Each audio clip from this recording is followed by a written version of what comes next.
Hello friends, मेरे YouTube channel में आपका हार्दिक स्वागत। और आज मैं लेकर आया हूँ आपके लिए महत्वपूर्ण क्लास, जिसमें आपके लिए बता दूँ मैं कि जो पहली क्लास में आपके लिए चर्चा कर चुका हूँ कि आपका जो क्लासिफिकेशन ऑफ कंप्यूटर यानी कि कंप्यूटर का वर्गीकरण हमारा टॉपिक चल रहा था।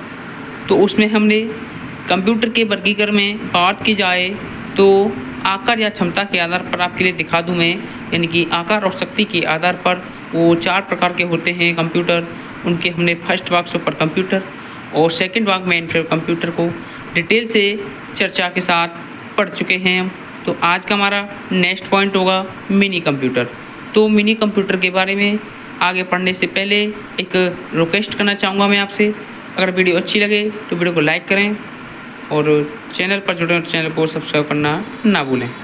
तो चलते हैं वीडियो आगे की तरफ। तो आपके लिए बता दूं मैं, तो आज का हमारा टॉपिक होगा कंप्यूटर का वर्गीकरण, और कंप्यूटर के वर्गीकरण में आपका थर्ड पॉइंट मिनी कंप्यूटर। ठीक है, तो मिनी कंप्यूटर को बात की जाए कि तो आपके लिए दिखा दूं मैं, आप देख सकते हो, यानी कि मिनी कंप्यूटर। ठीक है, तो मिनी कंप्यूटर की बात की जाए तो आप ये मध्यम आकार के वो उपयोगकर्ता सिस्टम होते हैं जिनकी क्षमता मेन फ्रेम की तुलना में कम, यानी कि मेन फ्रेम कंप्यूटर की तुलना में कम होती है, और अक्सर ये विभागीय सर्वर के रूप में उपयोग में किए जाते हैं, यानी कि जो हमारे डिपार्टमेंट सर्वर के रूप में इनको उपयोग में लिया जाता है। एग्जाम्पल की बात की जाए तो आपके लिए दिखा दूं मैं, आपके लिए इसके कौन कौन से एग्जाम्पल होते हैं। तो पहले एग्जाम्पल की बात की जाए इसमें तो आपका SDS92, कौन सा SDS92, K22, K202, next Texas instrument यानी कि TI-99, ठीक है, 990। अगले की बात किया तो एप्पल मैक मिनी M4, ये आपके वर्जन का नाम है जिसकी कीमत होती है वो 1,18,900 होती है। ठीक है, अगले की बात किया तो आपका GMK टेक M4 अल्ट्रा, जिसकी 79,000 क्या होती है प्राइस होती है। ठीक है, बात किया मिनी कंप्यूटर के सभी हैं जो वो बेहतरीन उदाहरण है। क्या हैं? उदाहरण है, बेहतरीन उदाहरण है। तो एक और बात की जाए तो आपके लिए बता दूं मैं कि आधुनिक मिनी कंप्यूटरों को सामान्यतः निम्नलिखित श्रेणियों में वर्गीकृत किया गया है। तो आपका जो मिनी कंप्यूटर है वो भी काफ़ी प्रकार का होता है, तो उसकी हम स्टेप बाय स्टेप चर्चा करेंगे। तो आगे चलते हैं हम। तो आपके पहले की बात की जाए कि पहला मिनी कंप्यूटर कौन सा होता है, वो पहले का नाम है डेस्कटॉप मिनी पीसी। कौन सा? Desktop mini PC. तो उसकी बात की जाए कि ये पूरी तरह से कार्यात्मक कॉम्पैक्ट डेस्कटॉप कंप्यूटर हैं जिनमें इंटीग्रेटेड मॉनिटर, कीबोर्ड, माउस नहीं होता है, यानी कि जो डेस्कटॉप मिनी पीसी कंप्यूटर होते हैं उनमें कीबोर्ड नहीं होता है, माउस नहीं होता है। ठीक है, तो ये सारी इंटीग्रेटेड मॉनिटर भी नहीं होता है। और बात की जाए तो एक इनका कार्य कहाँ पर यूज लिया जाता है, तो ये होम थिएटर, ऑफिस के कामकाज और अन्य उन जगहों के लिए आदर्श हैं जहां पारंपरिक टावर कंप्यूटर बहुत बड़ा होता है। ठीक है, जिसमें आपकी बात की जाए कंप्यूटर बहुत बड़ा होता है। एग्जाम्पल की बात की जाए तो आपका ASVS, NVC सीरीज और GCOM A9 मैक्स, ये आपके एग्जाम्पल होते हैं किसके? Desktop mini PC. सेकंड की बात की जाए तो आपके सिंगल बोर्ड पीसी, कौन सा? Single board computer, SBC। तो इसके हम बात की जाए कि ये क्रेडिट कार्ड के आकार के मिनी कंप्यूटर हैं। किसके? क्रेडिट कार्ड के आकार के मिनी कंप्यूटर हैं जिनका उपयोग प्रोग्रामर, इंजीनियर और शौकिया लोग DIY project, home automation, robotics के लिए बड़े पैमाने पर करते हैं। एग्जाम्पल की बात की जाए तो रास्पबेरी पाई 5 इसका एग्जाम्पल होता है। ठीक है, नेक्स्ट बात की जाए, यानी कि आपका पहला सिंगल बोर्ड पीसी हो चुका है, और आपका तो ये लास्ट आपका बचा तीसरा पॉइंट इसका, वह है all in one hand held mini. तो बात क्या है कि आधुनिक पोर्टेबल स्मार्ट डिवाइसेज जैसे स्मार्टफोन, आईपैड, विशेष ग्राफिक ड्राइंग टैबलेट भी पूर्ण मिनी कंप्यूटर के रूप में कार्य करते हैं, जो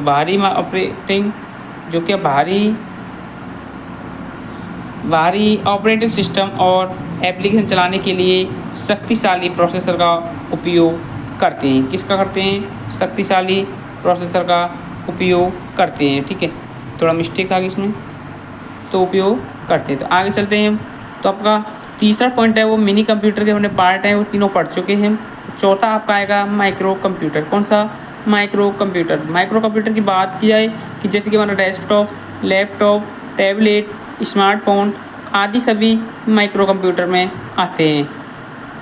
तो डिटेल से चर्चा करते हैं, पढ़ें तो इनको आपके लिए बता दूं मैं कि छोटे, किफ़ायती और एकल उपयोगकर्ता जैसे system, desktop, laptop, tablet, smartphone जिन्हें पर्सनल कंप्यूटर भी कहा जाता है, उनका उपयोग है वो संचार में, शिक्षा में, मनोरंजन और अन्य दूसरे उद्देश्य से किया जाता है। यहाँ पे आपके कंप्यूटर का वर्गीकरण है वो ख़त्म होता है आकार के आधार पर। अब आपका लास्ट पॉइंट है वो है उद्देश्य के आधार पर वर्गीकरण, यानी कि उद्देश्य के आधार पर हमारे कंप्यूटर है वो कितने प्रकार के होते हैं। कितने प्रकार के होते हैं?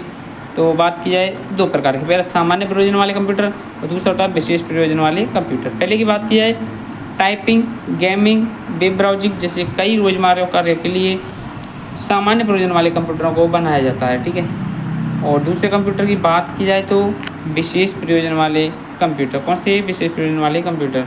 इन्हें किसी एक विशिष्ट कार्य के लिए बनाया जाता है, जैसे कि ट्रैफिक लाइट, नियंत्रक, माइक्रोवेव, टाइमर। तो यहाँ पे आपके कंप्यूटर का वर्गीकरण है वो कंप्लीट होता है। नेक्स्ट बात की जाए कि कंप्यूटर सिस्टम के लाभ, कि हम इस कंप्यूटर को ले तो लेते हैं लेकिन इसके क्या क्या लाभ हैं हमारे लिए, तो इसके क्या बेनिफिट हैं वो इस संपूर्ण चर्चा करेंगे हम इस वीडियो के माध्यम से। तो चलते हैं आगे तरफ। तो इसका पहला बात की जाए क्या कि पहले बात इसके लाभ की बात की जाए तो वो पहला होता है इसका तेज गति। क्या होता है? तेज गति, यानी कि कंप्यूटर होते हैं वो हमें जल्द से जल्द तेज गति से यानी कि स्पीड से किसी भी कैलकुलेशन या फिर कोई हमें कार्य करने के लिए सक्षम होते हैं। दूसरा पॉइंट की बात की है कि बिना थके काम, हम होते हैं किसी काम को करते करते कभी कभी थक जाते हैं, लेकिन जो आपका कंप्यूटर है वो बिना थके लगातार कार्य करता रहता है, एक साथ कई काम। कंप्यूटर में इतनी क्षमता होती है कि वो एक साथ कई सारे कार्य कर सकता है। और चौथा होता है बड़ा स्टोरेज। किस कंप्यूटर के अंतर्गत हम किसी भी प्रकार के डेटा को स्टोरेज कर सकते हैं, कितना भी बड़ा हो। नेक्स्ट होता है सटीक परिणाम। सटीक परिणाम की बात की जाए कि हम यदि कंप्यूटर को एक सटीक और शुद्ध इनपुट देंगे तो हमें जो परिणाम मिलता है, जो आउटपुट मिलता है वो हमें सटीक ही प्राप्त होता है। नेक्स्ट होता है आपका सुरक्षित जानकारी, यानी कि हम किसी भी चीज़ को लिखते हैं या बोलते हैं तो उसको हम कभी भी चाहें तो भूल भी सकते हैं, लेकिन कंप्यूटर के अंतर्गत वह एक प्रकार से सुरक्षित जानकारी के रूप में रखा रहता है। नेक्स्ट पॉइंट आपका ऑनलाइन पढ़ाई। कंप्यूटर का एक ये भी लाभ होता है कि हम इससे ऑनलाइन पढ़ाई कर सकते हैं। और नेक्स्ट पॉइंट बात की जाए तो आसान बातचीत। कंप्यूटर के माध्यम से हम किसी भी प्रकार से कम्युनिकेशन यानी कि संचार यानी कि बातचीत कर सकते हैं। ज्ञान का भंडार, कंप्यूटर को ज्ञान का भंडार माना जाता है क्योंकि कंप्यूटर के अंतर्गत ज्ञान का जो भंडार होता है वो बहुत होता है। तो नेक्स्ट पॉइंट की बात की जाए कि कंप्यूटर सिस्टम के लाभ। देखो आपके लिए बता दूं कि जो चीज़ जितनी भी कोई चीज़ जितनी उसके लाभ होते हैं उसके इतनी ही हानि होती हैं। तो बात की जाए कंप्यूटर सिस्टम की हानि, तो क्या क्या हानि होती हैं। ठीक है, सबसे पहला होता है आपकी आँखों की कमजोरी। हम किसी भी मोबाइल वगैरह या फिर किसी डिवाइस को, इलेक्ट्रॉनिक डिवाइस को ज़्यादा अधिक यूज लेते हैं तो हमें आँखों पर प्रभाव उसका सबसे अधिक पड़ता है, जिससे हमारे आँखों में कमजोरी आने लगती है। शारीरिक दर्द की बात की यदि हम किसी भी मशीन या किसी इलेक्ट्रॉनिक सामान को चलाते हैं तो उसको बैठे बैठे चलाते रहते हैं तो हमें उस शारीरिक रूप से हमें थकान की अनुभूति होती है। और अधिक ज़्यादा लगातार बैठे रहने से हमारा मोटापा भी यानी कि शरीर को मोटापा यानी कि बात की जाए कि मोटा हमारा शरीर बढ़ता जाता है। नेक्स्ट होता है वायरस और मैलवेयर, यानी कि वायरस एक प्रकार से ख़तरनाक चीज़ मान सकते हो और मैलवेयर यानी कि हानिकारक। क्या हानिकारक सॉफ्टवेयर होता है जो वायरस, ट्रोजन, रैंसमवेयर के रूप में होता है। ठीक है, और बात की जाए अगला नेक्स्ट हानि क्या है इसकी कंप्यूटर की, हैकिंग। हम किसी भी चीज़ को जानते नहीं कि इसके क्या दुष्परिणाम है, क्या उसकी हानि है, लेकिन हम उसको कभी कभी हमारे हैकिंग का भी शिकार बन जाता है। असामाजिक व्यवहार, आपने एक चीज़ देखा होगा कि जो भी कंप्यूटर या फिर मोबाइल ज़्यादा यूज करते हैं वो अपने समाज में किसी एक व्यवहार होता है उनका एक अलग ही टाइप का देखने को आपको मिल सकता है। यानी अगला बात क्या है, समय की बर्बादी। इन सभी चीज़ों को चलाने से हमारे काफ़ी समय की बर्बादी होती है। लास्ट पॉइंट सबसे अधिक इसका हानि है वो है बेरोजगारी। अब बात करोगे कि इससे बेरोजगारी नहीं है बल्कि इससे रोजगार मिला है, नहीं। जितना इससे रोजगार मिला है उससे ज़्यादा तो इससे बेरोजगारी फैल चुकी है, क्योंकि पहले कंप्यूटर नहीं थे तो तब आदमी वर्कर कार्य करते थे, लेकिन जो अब आज के ज़माने में व्यक्तियों और आदमियों का जो काम है वो कंप्यूटर ने ले लिया, जिससे हमारे बेरोजगारी को बढ़ावा मिला है। नेक्स्ट बात की कि कंप्यूटर की क्या सीमाएं होती हैं, यानी कि लिमिटेशन ऑफ कंप्यूटर। क्या लिमिटेशन ऑफ कंप्यूटर कि सबसे पहला आपकी जो लिमिट होती है कंप्यूटर की, उसकी बात किया कि पहला पॉइंट सबसे पहले तो हम आपके बताएं बुद्धिहीन, यानी कि जो कंप्यूटर होता है उसकी बुद्धिहीन IQ लेवल इसका 0 होता है। एक महत्वपूर्ण क्वेश्चन बनता है, या से 1 नंबर का बनता है कि कंप्यूटर की कौन सी सीमाएँ हैं, यानी कि बुद्धि का अभाव, यानी कि कंप्यूटर में सोचने विचारने की क्षमता बिल्कुल भी नहीं होती है, बुद्धिहीन होता है बिल्कुल से। जब तक इस पर हम वर्क नहीं करेंगे तब तक ये बिल्कुल कोई कार्य नहीं करता है।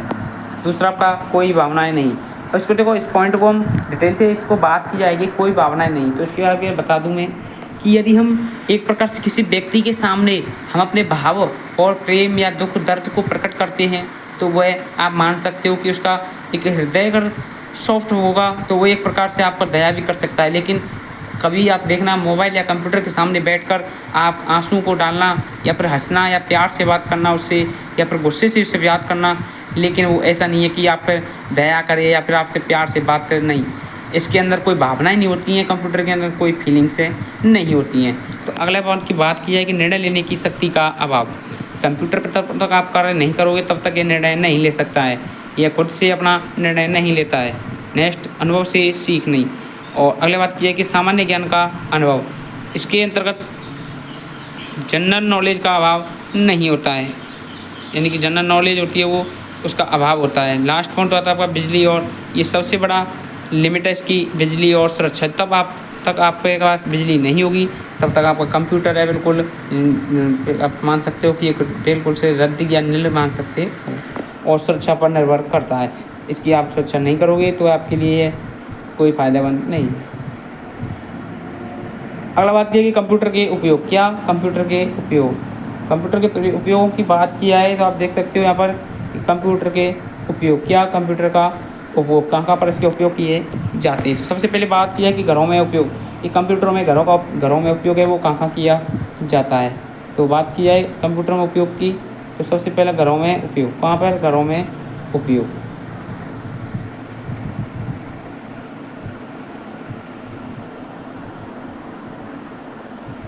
सबसे पहला पॉइंट घरों में उपयोग, पहला पॉइंट। अब बात की जाए कि स्कूली बच्चों के लिए होमवर्क, जो उसके कंप्यूटर का उपयोग है स्कूली बच्चों को होमवर्क करने के लिए यूज में लिया था। दूसरा मनोरंजन, हम आपके घर में टीवी मनोरंजन, गाने सुनने के लिए, पिक्चर वगैरह देखने के लिए, मनोरंजन के लिए इसका उपयोग करते हैं। सबसे पहले तीसरा पॉइंट सामाजिक मीडिया, सोशल मीडिया को यूज में भी हम कंप्यूटर का उपयोग करते हैं। चौथा ज्ञान, यानी किसी प्रकार का ज्ञान देखने के लिए हम कमरों में कंप्यूटर का उपयोग करते हैं। नेक्स्ट पॉइंट की बात की है कि शिक्षा के क्षेत्र में